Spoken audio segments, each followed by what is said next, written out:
What ideas do you have to increase participation of people of color on school boards, on city boards and commissions?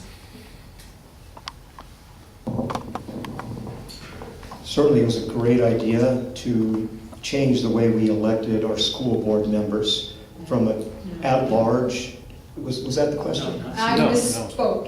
The question was our city boards and commissions. Oh, I thought you said school boards. I did, but I didn't. corrected myself. Sorry.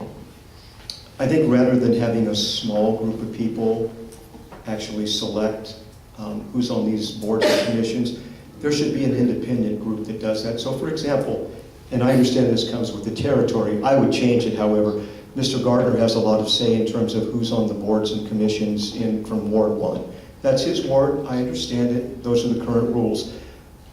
If I were elected to city council, I would push very hard to make sure that our boards and our commissions represented the diversity of our city a lot more than it currently does.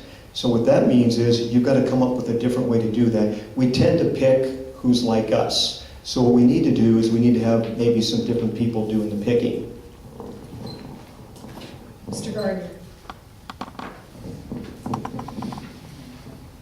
All of the boards and commissions are advisory to the council, and I think that's why the council wants to pick who it is who's advising them. Given that, it is just a simple fact that the members of our boards and commissions do not look sufficiently like our community. We need to continue to try to recruit people who will apply, who are minorities of any sort, gender, ethnicity, race, you name it. They are underrepresented on our boards and commissions.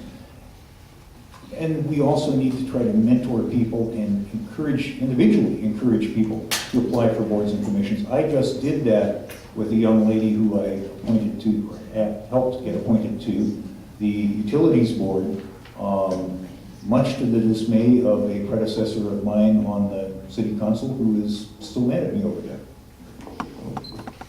Mr. Pogorski, you have any response? Sure. When you hold the Public Utilities Commission meeting, one of the most important, we own it. We own it, but we don't have access to meetings. And so I suppose that Mr. Gardner is in favor of, at some level, having those meetings at 8:30 in the morning on Fridays. Now that pretty much eliminates most of us that work regular jobs. And so what I'm going to suggest is, if we're going to talk about access, why don't we actually act on access rather than talking? We've had 8 years. The cement's pretty hard. And I think what we're seeing is we see Mike's operating system, and it doesn't speak of open access at this point.